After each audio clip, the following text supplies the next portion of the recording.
Hi everyone, कैसे हैं आप सब। आशा करते हैं सब लोग अच्छे होंगे। आज यूपीएससी का हम सिलेबस के बारे में देखेंगे, उसके बारे में जानेंगे क्या होता है। हम किसी की कंपटीशन तैयारी करते हैं तो उसके पहले सिलेबस के बारे में ना जानते हुए तैयारी स्टार्ट कर देते हैं तो हमें बहुत ही परेशानियों का सामना करना पड़ता है। इसलिए मैं नहीं चाहता कि किसी भी स्टूडेंट को बिना सिलेबस समझे और तैयारी स्टार्ट कर देनी चाहिए। पहले सिलेबस को समझे, उसके बाद ही तैयारी स्टार्ट करनी चाहिए। तो हम देखते हैं union public service commission UPSC का फुल फॉर्म है। हम इसके पाठ्यक्रम को जानेंगे। संघ लोक सेवा आयोग, सेवा आयोग, ठीक है ना। तो हम इसके बारे में हम देख लिया। अब इसके बारे में हम देखेंगे। इसके 3 स्टेज होती है, आप सभी को पता होगा या नहीं पता हो तो आज पता चल जाएगा। पहले होती है प्री, उसके बाद मेंस और उसके बाद इंटरव्यू।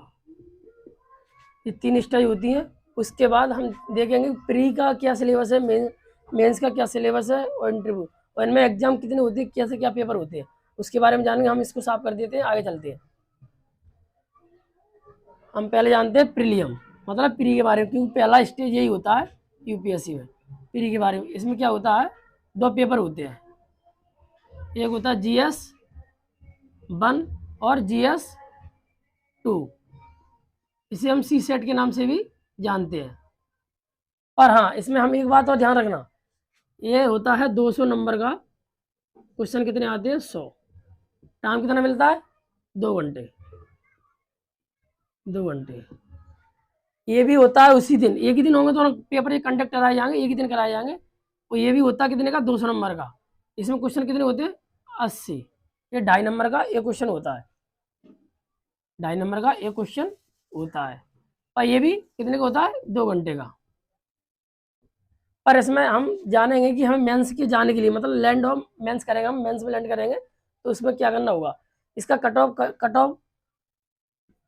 ऑफ किस पे डिपेंड होता है, जीएस पे, जनरल स्टडी सामान्य अध्ययन 1 पे, सामान्य अध्ययन पेपर 1। पेपर 1 पे कट ऑफ क्लियर होता है, कट ऑफ बनता है। और जो सी सेट होता है ये क्वालिफाई नेचर का है, क्वालिफाई नेचर का है, क्वालिफाई नेचर का है। इसमें हमें 33% मार्क लाने हैं ओनली पासिंग के लिए, मतलब 67 नंबर चाहिए 200 में से।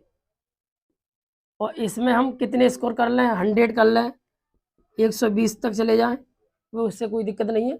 इसमें हम मतलब कट ऑफ हम पार करेंगे तो कट ऑफ किससे बनेगा, जीएस फर्स्ट से, ना कि जीएस सेकंड से। और इसमें क्या होता है, जीएस में हम बहुत कुछ पूछा जाएगा, हम उसके बारे में भी जानेंगे कि क्या क्या पूछा जाएगा। और सी सेट में भी क्या क्या पूछा जाता है उसके बारे में हम जानेंगे। तो चलते हैं आगे, इसको साफ कर देते हैं।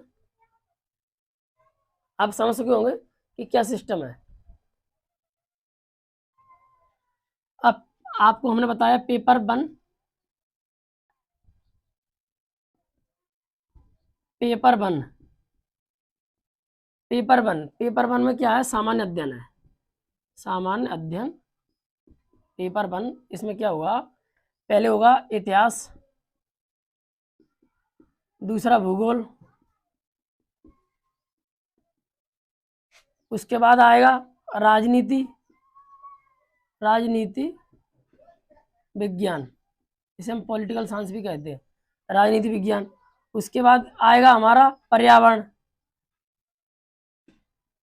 पर्यावरण, एनवायरमेंट एंड इकोलॉजी इसे हम कह सकते हैं। उसके बाद आएगी अर्थव्यवस्था, अर्थव्यवस्था इसे हम इकोनॉमी भी कह सकते हैं, ठीक है ना। ये 5 डायमेंशन होते हैं किसके, मेन GS1 के, history, geography, polity, economy, environment और इकोलॉजी अपन इसी में आ जाता है। एनवायरमेंट इकोलॉजी में भी आ जाता है, एनवायरमेंट इकोलॉजी में आ जाता है। अब इसमें और IR का भी थोड़ा सा पार्ट है, इंटरनेशनल रिलेशनशिप, इंटरनेशनल रिलेशनशिप और भी है। अपन भारत के बारे में, एग्रीकल्चर के बारे में भी पूछा जाएगा इसमें। एग्रीकल्चर मतलब खेती के बारे में, कि हमारे भारत में किस प्रकार खेती होती है, कहाँ पर उपजाऊ जमीन है, कहाँ पर उपजाऊ जमीन नहीं है, उसके बारे में। इंडस्ट्रियल के बारे में पूछा जाएगा, इंडस्ट्रियल क्या होता है, जैसे फैक्ट्रियाँ वगैरह, उससे हमें उद्योग से हमें कैसे क्या प्रॉफिट आता है, भारत सरकार के पास पैसा कहाँ से आएगा, उसके बारे में बात की जाएगी। और भी ट्रांसपोर्ट के बारे में, जो हमें कह सकते हैं अपन माल लाना ले जाने के बारे में भी वो भी उसमें पूछा जा सकता है, ट्रांसपोर्ट के बारे में और भी होता है। ठीक है ना, ये होगा क्या जीएस, इसका अंत नहीं है प्री में, प्री का ये होगा GS1। अब इसके बारे में जानेंगे सी सेट के बारे में, तो इसको हम साफ कर देते हैं, आप समझ सके होंगे, स्क्रीनशॉट भी ले सकते हैं।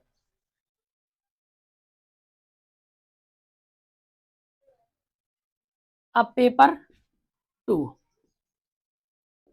पेपर टू क्या है? पेपर टू पहली बात तो ये क्वालिफाई नेचर का है। कौन सा है? क्वालिफाई नेचर का है। क्वालिफाई नेचर मतलब ओनली इसमें 33% मार्क लाने हैं और हमें टॉप नहीं करना है। ये टॉप करना किसमें? GS1 में, जो मैंने पहले आपको बता चुका। अब देखते हैं इसमें पहले पूछा जाएगा मैथ, दूसरा कॉम्प्रहेंसिंग, तीसरा इंटेलिजेंट और चौथा 10th। मैथ भी कौन सी क्लास का पूछा जाएगा? 10th क्लास का। उसके बाद रीजनिंग और लास्ट में डेटा इंटरप्राइजर। बस ये 5 डायमेंशन है इसमें, मैथ और रीजनिंग, ये दो बहुत ही मेन टॉपिक हैं। ये तो 100% आते ही है। और जहाँ तक जो क्वालिफाई नेचर का है, बच्चे इसी को ही चुनते हैं, किसको? मैथ और रीजनिंग। मैथ रीजनिंग क्या है? वो तैयारी अदर स्टेट की या अदर कंपटीशन ही करते हैं, तो मैथ रीजनिंग उनका वैसे ही बेसिक स्ट्रांग हो जाता है। तो इस पर जहाँ ध्यान ना देते हुए वो कॉम्प्रहेंस में भी ध्यान देने लगते हैं, कभी कभी इन पर भी। इनका तो वैसे भी स्ट्रांग होता ही है, तो कोई दिक्कत नहीं है। इसमें 33% कितने में से? 200 में से, मतलब 67 नंबर लाना हाँ अनिवार्य है, तो ही आपको मतलब प्री आपका क्लियर होगा। यदि आपका पेपर 1 में 110 आ जाता है और पेपर 2 में आपके 50 या 60 नंबर आते हैं, तो आप क्वालिफाई नहीं होंगे, नॉट क्वालिफाई, आपके PDF में नाम नहीं आएगा। आपको इसमें 67 नंबर लाना ही अनिवार्य है। तो ये हमने जाना प्री के बारे में। अब मेंस के बारे में हम आगे डिस्कस करेंगे। तो संगलोक सेवा आयोग के बारे में आपको वीडियो अच्छी लगी हो तो लाइक करें, सब्सक्राइब करें। Thank you guys, support me guys.